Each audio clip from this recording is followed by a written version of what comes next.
जज़ाकल्लाह खैरन। अस्सलाम वालेकुम एंड वेलकम टू बारान रहमत। आज अल्हम्दुलिल्लाह 22वां रोज़ा और अल्लाह ताला के बाबरकत नाम से एक दफ़ा फिर आज की ट्रांसमिशन का, आज के प्रोग्राम का हम आगाज़ करते हैं। और यकीनन आज का जो हमारा मौजू है ये आपको बहुत पसंद आएगा। हमारे पास एक खुसूसी एक थीम हम आज लेके चलेंगे जिसमें हम बात करते हैं अल्लाह के कानून की, यानी वो चीज़ें जो वाज़े कर दी गई हैं कि हमारे लिए अगर हम उसको फॉलो नहीं करेंगे उसमें हमारे लिए सरासर हलाकत है।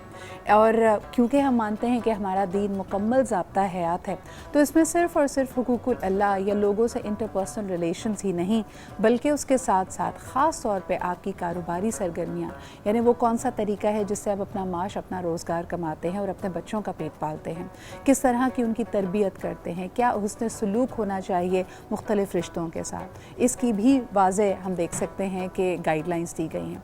यहाँ तक कि आपके इनहेरिटेंस के मामलात, आपके विरासत के मामलात, आपके लेन देन के मामलात, और सबसे बढ़कर ये कि जो financial systems already in place थे।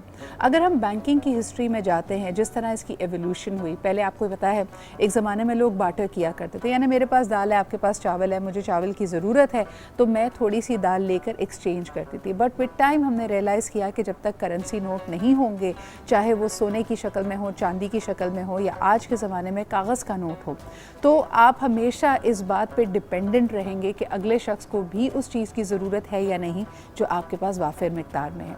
तो इससे हमने देखा कि हमारा एक बैंकिंग मॉनेटरी सिस्टम इवॉल्व किया, लेकिन दौर हाज़िर में भी और कदीम दौर में भी हमने देखा कि लोगों ने इसको आसान कमाई का ज़रिया बना दिया था। कमाई से ज़रिए से मुराद है कि they would have the possibility कि वो किस तरह लोगों को एक तरह से अपना मातहत कर लें, अपने पैसे को एक सर्कुलेशन में लेके आ जाएं। मिसाल के तौर पे मेरे पास पैसा है और बजाय इसके कि मैं उसको किसी तिजारत में लगाऊं, किसी काम में इन्वेस्ट करूं जहां पे मुझे नफ़ा या नुकसान हो सकता था, मैंने एक सूदी कारोबार किया, यानी मैंने अगले की ज़रूरत को भांपते हुए उसको वो वसीला, वो पैसा दिया, और उसके बाद मैंने ये उससे तय कर लिया कि मैं आपसे मुनाफा कमाऊँगा। अगला आपने जो भी काम करें आप उसमें, चाहे वो तहत ज़रूरत है या कारोबार है, आपको उसमें नफ़ा हो या नुकसान हो, मेरी उसमें कोई शराकत नहीं है आपसे।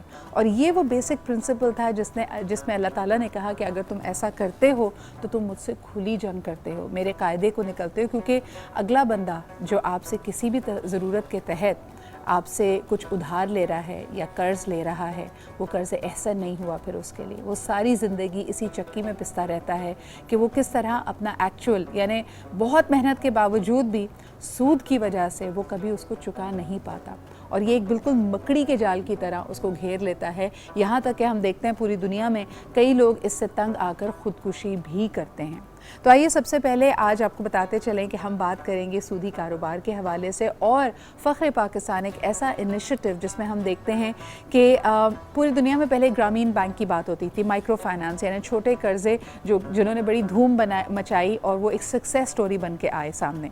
लेकिन हम ये देखते हैं कि पाकिस्तान में एक ऐसा नेटवर्क मौजूद है जिसकी पूरी दुनिया में कोई मिसाल नहीं मिलती। आज आपकी मुलाकात इनसे कराएंगे और यकीनन ये निशानदेही करता है हमारी कौम की की भी। इस पर बात करते हैं, लेकिन सबसे पहले आपको ये रिपोर्ट दिखाते हैं मकड़ी के ऊपर। अल्लाह रब्बुल इज़्ज़त फरमाता है, तुम छोटी से छोटी मेरी तख्लीक की तरफ देखो, चाहे उसमें एक मक्खी हो, एक मकड़ी हो, और एक बकरी हो, तुम्हें कई चीज़ें समझने का मौका मिलेगा, और इसमें इशारे मौजूद हैं सोच विचार करने वालों के लिए। तो अल्लाह ताला की इस तख्लीक जिस पे लोग दंग रह जाते हैं कि किस तरह ये अपने लुआब से अपना घर, अपना रहने का मस्कन बनाती है, और इससे हम क्या कुछ सीख सकते हैं, आइए देखते हैं इस रिपोर्ट में।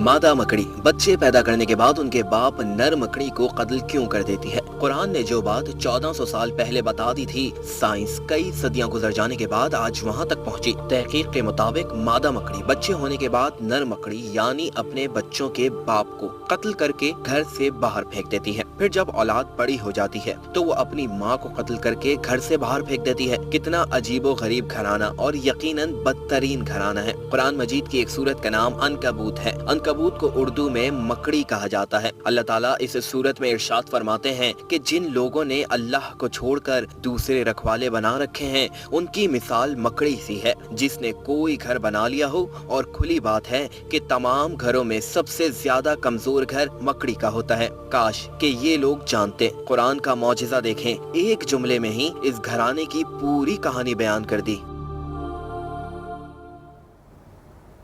جی جناب عالی, جب ہم بات کر رہے ہیں کمزور گھر کی تو یقیناً اس پرٹیکولر رپورٹ میں ایک فیملی سٹرکچر کا بھی حوالہ ملتا ہے کہ کس طرح ایک بچے کی تعلیم و تربیت کے لیے دونوں ماں اور باپ کی ایک الگ ویلیو بھی ہے اور ان کا ایک بہت ہی ڈفرینٹ لیکن کمپلیمنٹنگ کنٹریبیوشن ہوتا ہے. اور یقیناً جو بچے اس تربیت سے محروم رہ جاتے ہیں ان کی زندگیوں میں آپ کہیں نہ کہیں ایک کمی محسوس کرتے ہیں. تو یقیناً ایک دوہری رسپانسبلٹی بھی ہو جاتی ہے. اگر کوئی سنگل پیرنٹ ہے تو ان کو پھر دونوں رولز نبھانے پڑتے ہیں. خیر جی, that's a topic for another day. آج ہم بات کر رہے ہیں, ایک دفعہ پھر میں ایکنالج کرنا چاہوں گی my partners. Today I am wearing RH کے ابایا, اور اس کے علاوہ ایکسیسریز میں نے خاص طور پہ یہاں پہ اس لیے ذکر کیا کیونکہ ہاؤس آف اسٹائل بسمہ بدر نے مجھے بہت ساری چیزیں بھیجی تھیں اور انہوں نے کہا کہ آپ مختلف ابایوں کے ساتھ اپنی مرضی سے اس کو کمپلیمنٹ کر لیں. تو my niece Alia Umar is come to stay with us, اور انہوں نے آج جب ہم نے ساری چیزیں کی تو جتنی چیزیں میں نے پہنی ہوئی, یہ رنگ, یہ مالا, ایکچولی عالیہ پکڈ اٹ. اور پیچھے سے ان کی امی نے فوراً آواز لگائی کہ دیکھیں آپ ہر ایک کو کریڈٹ دیتے ہیں اس کے کام کا, چاہے آپ کے میک اپ آرٹسٹ ہو, چاہے آپ کی اسٹائلسٹ ہو. تو اگر عالیہ آپ کی جولری پک کر رہی ہے تو عالیہ کو بھی آن ایئر کریڈٹ ملنا چاہیے. سو مائی 4-year-old نیز عالیہ عمر, تھینک یو ویری مچ, آپ نے آج مجھے اسٹائل کیا ہے, اور چلیں آپ کی امی کے کہنے پہ آپ کا کریڈٹ بھی ہم نے آپ کو آن ایئر دے دیا. اب میں لیتی ہوں ایک چھوٹا سا break. I'll be right back.